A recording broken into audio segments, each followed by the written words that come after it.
The stars looked peaceful from the bridge of the Defiance. Captain Park stood at the observation window, her hands clasped behind her back. She had served in space for 20 years. She had seen nebulas that burned with colors humans had no words for. She had walked on moons where the ground was made of frozen nitrogen. But she had never grown tired of simply looking at the stars. The year was 2347. Humanity had only discovered faster-than-light travel 15 years ago. In that short time, they had built colonies on 12 worlds. They had met alien species. They had learned that the galaxy was full of life, and that life had rules. The Galactic Concord had governed the Milky Way for 60,000 years. 412 species followed their laws. Their ships were ancient and powerful. Their technology was beyond anything humans could understand. And now, they had turned their attention to Earth. "Captain," said Lieutenant Hand from her station, "we are receiving a priority transmission from Earth Command." Turned from the window. Was young, only 28 years old, but she was the best tactical officer had ever worked with. Her eyes were sharp, and her mind was sharper. "Put it through," said. The main screen flickered. Admiral appeared. He was an old man with gray hair and tired eyes. Had known him for 15 years. She had never seen him look so worried. "Captain Park," he said, "return to Earth immediately. The Concord has issued a directive. All fleet commanders must attend the emergency session." "What kind of directive?" asked. Admiral paused, his jaw tightened. "They want us to surrender." The bridge fell silent. Every officer stopped working. Every eye turned to the screen. "Surrender," repeated. "Directive 7741, the Admiral said. "We must stop all expansion. We must take apart our military fleet.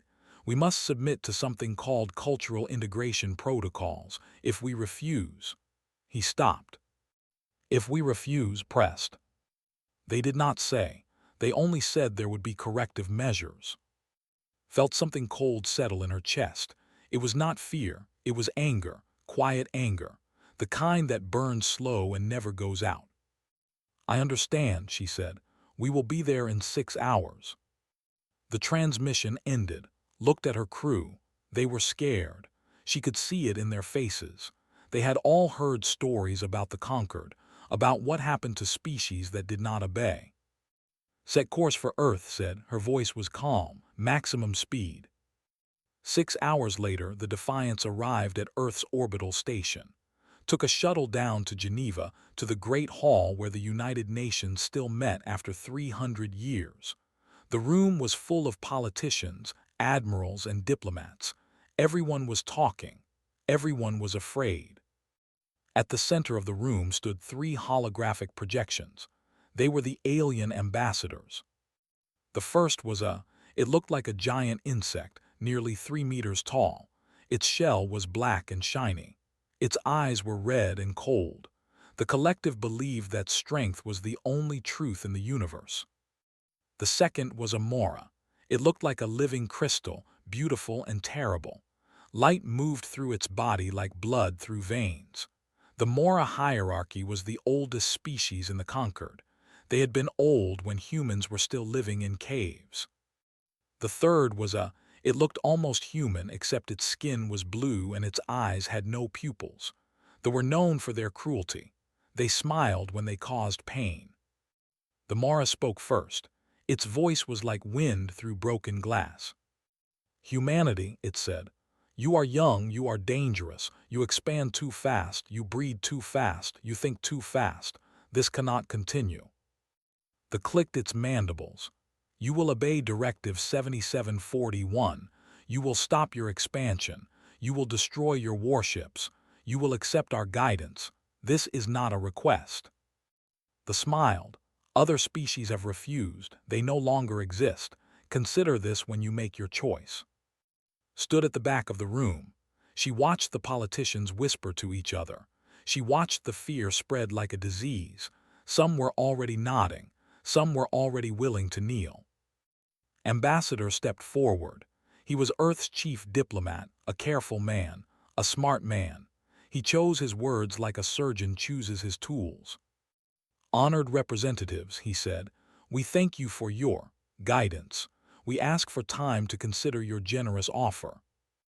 "You have 30 cycles," the Mora said. "Earth cycles. Then we will return for your answer. Choose wisely." The holograms flickered and died. The room exploded with voices, arguments, accusations, fear. Admiral raised his hand for silence. Slowly, the room grew quiet. "We must discuss this carefully," he said. "Every option must be considered, every voice must be heard." His eyes moved across the room and stopped on. "Captain Park, you have been quiet. What is your assessment?" Walked forward. The crowd parted for her. She was not a politician, she was not a diplomat. She was a soldier, and soldiers spoke plainly. "They are not offering us peace," she said. "They are offering us a cage, cultural integration protocols. Do you know what that means? It means they will change us. They will make us forget who we are. They will turn us into pets." "But if we refuse," a politician said, "they will destroy us." "You heard them, other species have refused. They no longer exist." "Yes," said, "I heard them, and I heard something else. I heard fear." The room went quiet. "They rule 412 species," continued. "They have ruled for 60,000 years, and they are afraid of us. A species that discovered space travel 15 years ago. Why? Why are they so afraid of something so small?" No one answered. "They are afraid because they see what we might become. They are afraid because we grow fast, because we fight hard, because we never ever stop pushing forward. They want to cage us now while we are still weak, because they know that if they wait, it will be too late." Admiral nodded slowly. "What do you suggest, Captain?" Turned to face the hologram's empty space. She imagined the aliens watching. She hoped they were. "I suggest we give them our answer now," she said. "So there is no confusion, so they know exactly who they are dealing with." She straightened her spine. She lifted her chin. "We respectfully decline." The words hung in the air like thunder after lightning. Some gasped, some cheered, some simply stared. But everyone understood. Everything had changed. There was no going back now. War was coming, and humanity would face it standing. The news spread across Earth like fire. Within hours, every human on every world knew what Captain Park had said. Some called her a hero, some called her a fool, but no one ignored her. The Galactic Concord sent their response 3 days later. It was simple. It was cold. It was terrifying. "You have chosen extinction. We accept your choice." The corrective fleet left Concord space the same day. Intelligence reports came in slowly at first, then faster. 10,000 ships, warships that had crushed 100 rebellions, weapons that could crack planets like eggs, an army that had never lost a war. Earth had 847 ships. Admiral called every captain to the war room on the orbital station. The room was large, but it felt small with so many people inside. Stood near the front next to Commander was her oldest friend. They had gone to the academy together. They had served together for 15 years. "This is bad," whispered. "I know," said. Admiral activated the main display. A map of the galaxy appeared. A red line showed the conquered fleet's path. A blue dot showed Earth. "They will arrive in 60 days, the Admiral said. "They must pass through the passage to reach us. It is the only route fast enough for a fleet that size." Lieutenant Han stepped forward. She had not slept in 3 days. Her eyes were red, but her mind was clear. "I have studied their battle records," she said. 6,000 years of data, every war, every battle, every tactic. "And?" Admiral asked. Pulled up new images on the display. Conquered fleet formations, perfect geometric shapes, lines and angles so precise they looked like art. "They fight like machines," she said. "Every ship knows exactly where to be. Every weapon fires at exactly the right time. Their coordination is perfect." "That sounds like a strength," said. It is, agreed, but it is also a weakness. They have not faced a real threat in 10,000 years. They have forgotten how to improvise. They have forgotten how to be afraid. She paused. They have forgotten what it feels like to fight someone who has nothing to lose. Felt something shift in the room. Fear was still there, but now there was something else, something that looked like hope. "What do you suggest?" asked. Zoomed in on the passage. It was a narrow corridor of space between two massive nebulas. Ships could not travel through the nebulas because the radiation would destroy them. They had to use the passage. "We make our stand here," said. "The passage is narrow. Their numbers will mean less. We can use the asteroid fields for cover. We can set traps. We can fight dirty." "Dirty?" Admiral raised an eyebrow. "The conquered follows rules," explained. "Ancient rules, honorable rules. We do not have to follow them. We can use civilian transponders to confuse their targeting. We can hide in debris fields. We can attack and run away before they can respond." A politician in the back stood up. "That sounds like cowardice." Turned to face him. "No," she said, "that sounds like survival." Over the next 30 days, humanity transformed. Every shipyard worked around the clock. Every factory built weapons. Every school became a training center. Engineer Lee led the retrofit program. He was a thin man with thick glasses and hands that never stopped moving. His job was to turn civilian ships into weapons of war. "These freighters were not built to fight," he told his team, "but they were built to survive. Thick hulls, redundant systems. If we add weapons and shields, they become something the conquered has never seen, ships that refuse to die." His sister Lee worked in intelligence. She was an expert in alien languages. Her job was to intercept and decode conquered communications. "They think this will be easy," she told one night. "Their messages are almost bored. They have done this so many times, crush the rebellion, enslave the survivors, move on to the next problem."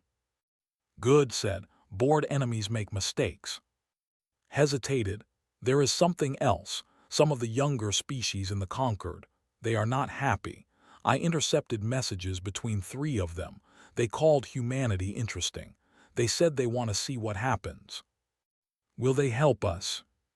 "No, they are too afraid. But they might not help the conquered either. They might just watch." Thought about this. Watchers could become allies. But first, humanity had to give them something worth watching. 50 days after the ultimatum, the human fleet gathered at the entrance to the passage. 847 ships. Some were sleek warships built for battle. Some were converted freighters with weapons welded to their hulls. Some were mining vessels carrying nothing but rocks and desperate courage. Captain Park stood on the bridge of the Defiance. Her crew was ready. Her ship was ready. She was ready. Admiral's voice came over the fleet-wide channel. "All ships, this is Admiral. In 10 days the conquered fleet will arrive. They have 10,000 ships. We have less than 1,000. They have 60,000 years of experience. We have 15. He paused, heard him take a breath. "But we have something they do not have," he continued. "We have everything to lose, our homes, our families, our future. They fight because they want to keep their power. We fight because we want to keep our souls." Looked out at the stars. Somewhere out there, 10,000 ships were coming to destroy her world, to kill everyone she loved, to erase everything humanity had ever built. She was not afraid, she was angry. "They think we are weak," she said softly, and heard her. They moved closer to listen. "They think numbers decide wars. They have forgotten the truth. Wars are not decided by the side with the most ships. Wars are decided by the side that refuses to stop fighting." She turned to her crew. "When they arrive, they will expect us to run. They will expect us to beg. They will expect us to break." Her voice grew harder, louder. "We will not run. We will not beg. We will not break. We will stand in their path, and we will make them bleed for every inch of space they try to take." The crew stood, their fear melted away. In its place was something else, something fierce, something human. "They want to teach the galaxy that resistance is useless," said. "We are going to teach them that they were wrong." In the darkness of space, 847 ships waited. Behind them, Earth turned slowly in the sun. Billions of people went about their lives, hopping, praying, believing. And in the distance, getting closer every hour, 10,000 enemy ships moved like a wave of death. The battle for humanity's soul was about to begin. The conquered fleet entered the passage at exactly midnight, Earth Standard Time. From the bridge of the Defiance watched them come. They moved in perfect formation. Thousands of ships arranged in geometric patterns so precise they looked like crystals floating in the void. Their lights were cold and blue. Their weapons were powered and ready. It was the most terrifying thing she had ever seen. It was also the most beautiful. "All ships battle stations," Admiral's voice came through the comm. He sounded calm, steady, like a man who had already made peace with death. Took a deep breath. "Status report." Lieutenant Hand's fingers flew across her console. Her face was pale but focused. "Enemy fleet is in range. 10,216 ships confirmed. They are maintaining standard attack formation. They have not detected our hidden positions." Good, the first part of the plan was working. Had spread her fleet across the passage in ways the conquered had never seen. Half her ships were hidden behind asteroids. Others were drifting with their power off, looking like debris. Some were broadcasting fake civilian distress signals to confuse enemy sensors. "They're not even scanning properly," said, amazed. "They think this will be easy. They're not even trying." "Then let's wake them up," said. She opened the fleet channel. "All ships execute Phase 1, fire at will." The passage exploded with light. From every asteroid, from every piece of debris, from every hidden position, human ships opened fire. Missiles streaked through space. Laser beams cut through the darkness.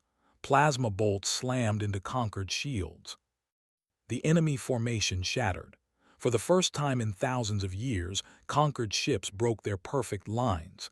Some turned to fight shadows. Others crashed into each other. The calm blue lights of their fleet flickered and sparked. "Confirmed kills," shouted. 12 enemy ships destroyed, 30 more damaged. The bridge crew cheered.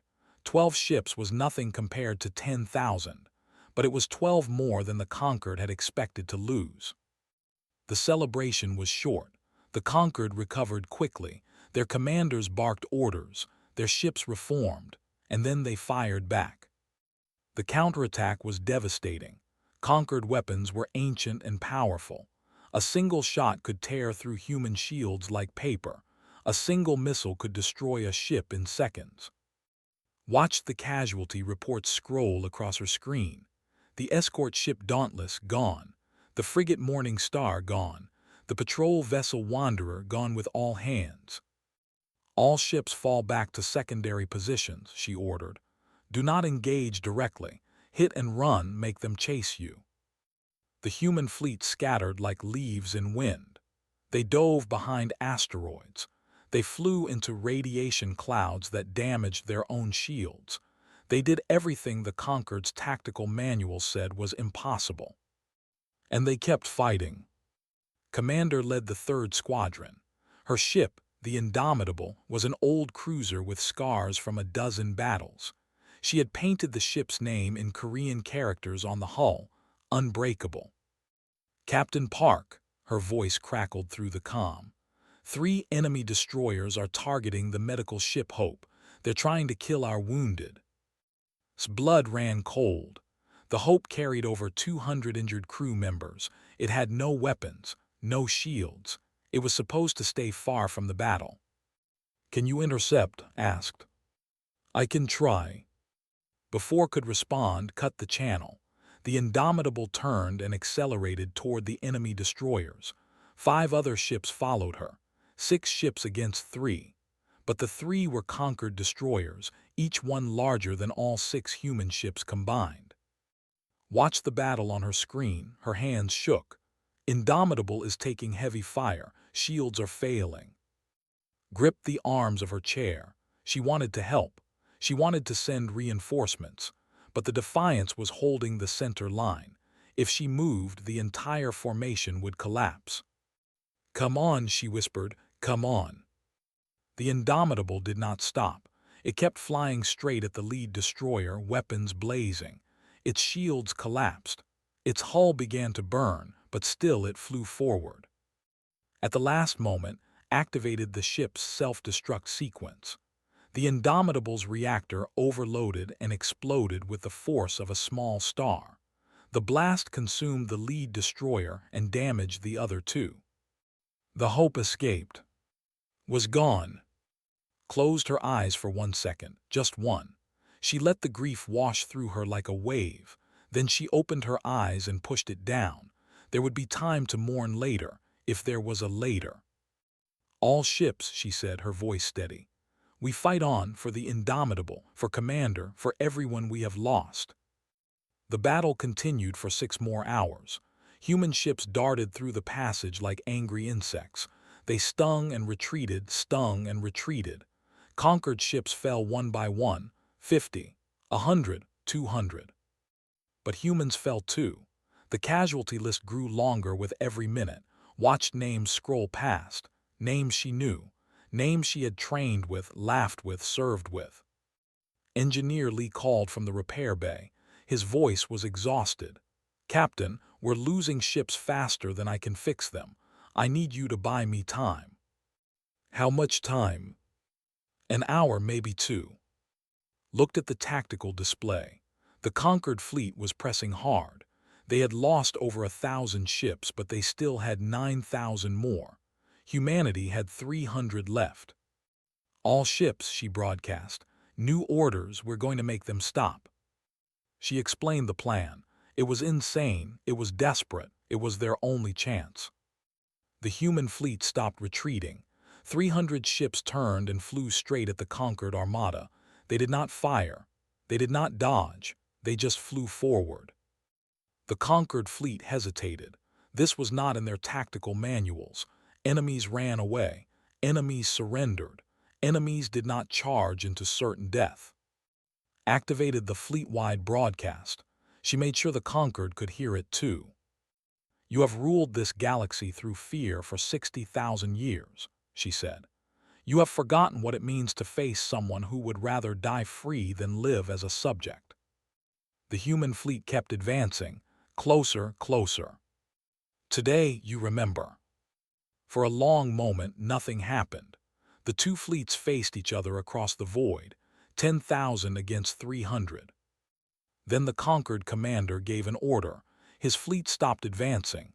They held position. They were not afraid of dying, but they were afraid of what humanity's death would mean. Every species in the galaxy was watching. If humanity died fighting, died charging forward, died refusing to kneel, what message would that send? The battle paused. Humanity had not won, but they had not lost either. And in a war where everyone expected them to die in hours, surviving was its own kind of victory. Allowed herself one small smile. They had bought their time. Now they just had to figure out what to do with it. The guns fell silent. For the first time in 12 hours, no explosions lit up the passage. The two fleets drifted apart like tired fighters stepping back to catch their breath. Neither side attacked. Neither side retreated. Captain Park sat in her chair on the bridge of the Defiance. She had not moved in hours. Her body ached. Her eyes burned, but she could not rest. Not yet. "Damage report," she said. Lieutenant Hand's voice was hoarse from shouting orders all night. "We have 203 ships remaining, 64% casualties. The Conquered has lost approximately 1,200 ships." Did the math in her head. They had destroyed 1,200 enemy ships while losing 600 of their own. In any normal war, that would be a disaster. Against the Conquered, it was a miracle. "What are they doing?" she asked. Studied her sensors. "Nothing, they're just sitting there. Their formation is holding, but they're not advancing. They don't know what to do with us, said Engineer Lee. He had come to the bridge with a cup of cold coffee and grease stains on his uniform. He had not slept either. They expected us to break. We didn't. Now they have to think. Thinking was something the conquered had not done in a long time. They followed rules. They followed tradition. They followed the same tactics that had worked for 60,000 years. Creativity was for young species. Old species had no need for it. Until now. On the conquered, the Council of Elders gathered in their ancient chamber. The room was carved from a single piece of crystal that had taken 1,000 years to grow. Light moved through its walls like living fire. The Mora Prime Speaker stood at the center. It was the oldest being in the galaxy. It had watched stars be born and die. It had seen 100 species rise and fall. And now, for the first time in 10,000 years, it was uncertain. This was supposed to be simple, the ambassador clicked. Its body twitched with anger. A young species, no technology, no experience. They should have surrendered in hours. They did not surrender, the representative said, its blue skin darkened with frustration. They fought, they died, and they kept fighting. We have lost 1,200 ships, the Mora Prime Speaker said. Its voice was heavy. More than we have lost in the previous 10,000 years combined, and still they stand. Then we crush them, they said. We have 9,000 ships remaining, they have 200. The mathematics is simple. The mathematics is dangerous, the Mora replied. If we spend a year grinding them to dust, what message does that send? What do the other species learn? Silence filled the chamber. This was the true fear, not humanity itself, but what humanity represented. For 60,000 years, the conquered had maintained control through one simple belief: resistance was impossible. Species obeyed because they knew that rebellion meant death. Quick death, easy death, forgettable death. But humanity was not dying quickly, and the galaxy was watching. I have received formal requests from 17 species, the said quietly. They want observer status regarding the human situation. Observer status, the clicked. That is diplomatic language for treachery. It is diplomatic language for doubt, the Mora corrected. They are watching, they are wondering. If humans can resist, they are thinking perhaps we can too. Back in the passage, Lee brought her findings too. She had spent the entire battle intercepting conquered communications. Her eyes were red from staring at screens. Her hands trembled from too much coffee and not enough sleep. I have good news and bad news, she said. Good news first, replied. She needed good news. The conquered is fractured. 3 species have officially requested neutrality. 7 more are discussing it privately. They want to destroy us completely, but the Mora are hesitating. They're afraid of what our resistance means. And the bad news?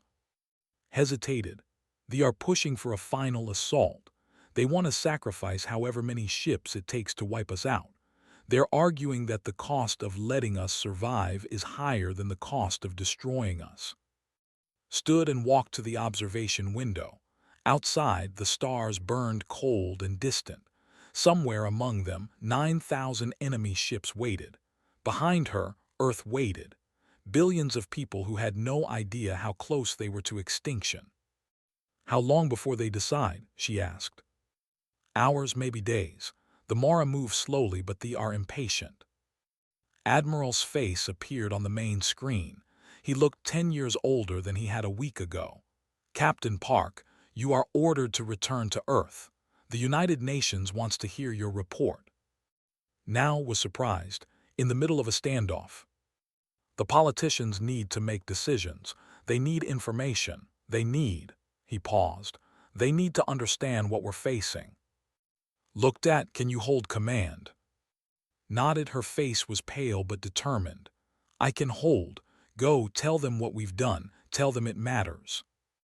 12 hours later, stood before the United Nations General Assembly. The room was full. Every seat was taken. Cameras broadcast her words to every human settlement in the galaxy. She told them about the battle. She told them about the ships they had lost. She told them about and the indomitable. She told them about the conquered's fear. When she finished, a delegate from the European Union stood. "Captain Park, you have lost 64% of our fleet. You are recommending that we continue fighting." "I am recommending that we continue existing," replied. "If we surrender now, we become slaves. Our children become slaves, become slaves. For 60,000 years, that is what the conquered does. They do not forgive. They do not forget. They own." Another delegate stood. "But if we keep fighting, we die." "Maybe, probably, but we die free, and more importantly," leaned forward, "we die in a way that changes things." "What do you mean?" 17 species are watching us. 17 species who have obeyed the conquered for thousands of years. They are watching because they are thinking the same thing we thought. Maybe we don't have to obey. Maybe we can fight. Maybe we can win. She let the words sink in. If we surrender, they learn that resistance is useless. The conquered was right all along. Obedience is the only option. But if we fight, if we make the conquered bleed, if we die standing up instead of kneeling down, they learn something else. They learn that the conquered can be hurt. They learn that the cage has a door. The room was silent. "We are not just fighting for Earth," said. "We are fighting for every species that has ever been crushed by the conquered. We are fighting for every rebellion that was never started because everyone believed it was impossible. We are fighting for the future of the entire galaxy." She took a deep breath. "So yes, I recommend we continue fighting, not because I think we will win, but because I know that losing the right way can be more powerful than winning the wrong way." The vote was called that night. 147 nations voted to continue resistance. 12 voted for surrender. Humanity had made its choice. Now they would see if the galaxy was watching closely enough to learn. 6 months passed. The conquered fleet remained in the passage. The human fleet remained watching them. Neither side attacked. Neither side, the galaxy held its breath. Then one morning, a message arrived at Earth Command. It was from the Mora Prime speaker. It contained only one sentence. "We wish to talk." Admiral called Captain Park to his office. His hands were shaking when he showed her the message. "This has never happened," he said. "In 60,000 years, the conquered has never asked to negotiate with a species it has condemned." "They're scared," said. "Of us. Of what we represent." She read the message again. "They have spent 6 months thinking about what it will cost to destroy us. They have watched 17 species ask for observer status. They have seen cracks forming in their perfect alliance. They know that if they attack now, they might win the battle but lose the war." 3 weeks later, a human delegation arrived at the conquered. Their ship was small, barely larger than a shuttle. It looked like a toy next to the massive conquered vessels that escorted it. Park led the delegation. She had been promoted to Fleet Admiral after the Battle of Passage. She had tried to refuse the promotion. She had said she was just a captain, just a soldier. Admiral had smiled and said that was exactly why she needed to go. With her came Lieutenant Han, now Commander Han. Engineer Lee, now Director of Fleet Engineering. Lee, now Chief Intelligence Analyst. An ambassador who had spent 6 months preparing for this moment. The Conquered's grand chamber was designed to intimidate. It was a kilometer across. Its ceiling was so high it disappeared into darkness. Light came from crystals that had been growing for 1,000,000 years. The air smelled of ancient power. Walked through the center of the chamber. Her footsteps echoed like heartbeats. Around her, representatives of 412 species watched in silence. Some had insect bodies. Some had crystal forms. Some had shapes that human eyes could not understand. At the far end of the chamber stood the Council of Elders. The Mora Prime speaker waited at the center. The ambassador stood on its right, mandibles clicking with barely controlled anger. The representative stood on its left, face unreadable. "Admiral Park," the Mora Prime speaker said. Its voice filled the chamber like wind through mountains. "You have come a long way." "So have you," replied. 60,000 years of certainty, and now you're not certain anymore." The ambassador stepped forward. "You have cost us greatly, human ships. Unity, certainty, we could still destroy you, we have the power." "Yes," agreed. "You do, but you won't." "And why is that?" Looked around the chamber. She saw hundreds of species watching. Some had been conquered 10,000 years ago. Some had been conquered just a century past. All of them had been told the same thing: obedience is the only option. Resistance is impossible. "Because every species in this room is watching," she said. Her voice was calm but carried to every corner. "They are watching to see what you do with us. If you destroy us, they will learn that the conquered will spend any price to crush rebellion. They will be afraid, but they will also be angry." She paused. "And eventually that anger will grow stronger than the fear. One day another species will resist, then another, then 10 more. You cannot kill every rebellion forever. Eventually the fire spreads." The Mora Prime speaker was silent for a long moment. Light moved through its crystalline body like slow lightning. "And if we let you live," it asked, "what then?" "Then you show them something new," said. "You show them that the conquered can change, that old ways can become new ways, that power does not have to mean control. You ask us to change laws that have stood for 60,000 years. I ask you to let them evolve. Laws that cannot change become chains. Chains eventually break. The only question is how much they break when they go." Ambassador stepped forward. He had prepared for this moment his entire life. "We propose a new framework," he said. "Not the end of the conquered, but the transformation of it. One species does not rule another. One voice does not silence the rest. Cooperation instead of control. Partnership instead of dominion." The clicked its mandibles. "This is weakness disguised as wisdom."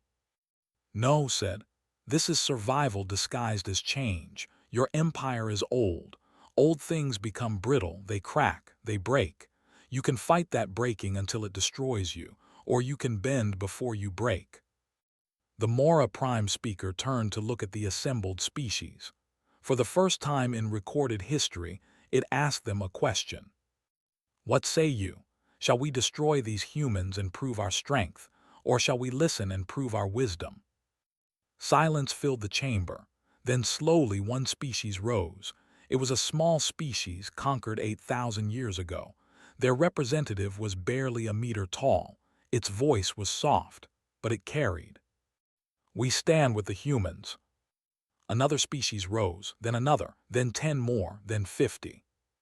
The ambassador watched in horror as the foundation of 60,000 years crumbled before its eyes. "This is treachery. This is rebellion." "No," the Mora Prime speaker said quietly. "This is evolution." It turned to. "It seems the galaxy has spoken, Admiral Park. What exactly do you propose?" Over the next months, a new charter was written. It was not perfect. It was messy and complicated and full of compromises, but it was different. For the first time in 60,000 years, the rules changed. Species could govern themselves. They could keep their cultures, their languages, their ways of life.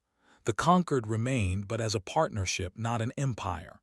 Cooperation, not control. Not every species was happy.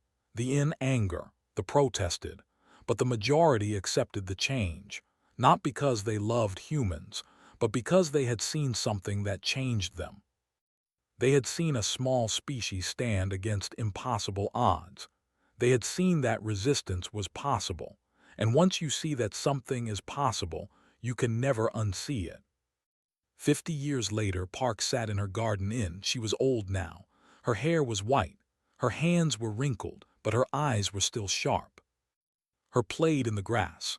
They laughed and ran, and had no idea how close they had come to never existing at all. A young cadet approached nervously. She wore the uniform of the United Earth Fleet. She had been told to seek advice from the legendary Admiral Park before her first deep space assignment. "Admiral," she said, bowing respectfully, "what should I know before I go out there?" Smiled. She remembered being young. She remembered being scared. She remembered standing on the bridge of the Defiance and wondering if she would live to see another sunrise. "They will tell you that space is cold and empty," she said. "They are wrong. It is full of beings who have forgotten they have the right to stand. Your job is not to fight. Your job is to remind them." The cadet nodded, saluted, and walked away. Watched her go. Then she looked up at the sky. It was afternoon, but she could still see the stars if she looked hard enough. Stars where hundreds of species were learning to speak for themselves. Stars where the old chains were slowly rusting away. Stars where the fire that humanity had lit was still spreading. She had been asked many times if she regretted her decision, if she would take back those 3 words that changed everything. "We respectfully decline." Her answer was always the same. "I would say them again, 1,000 times, 1,000,000 times, because some things are worth more than survival. Freedom is worth more than safety, and standing up is worth more than kneeling down, even if standing up is harder." She closed her eyes and let the sun warm her face. The galaxy was different now, not perfect, but different, and different was the first step toward better. Above, the stars burned on. No longer cold. No longer empty. Finally free.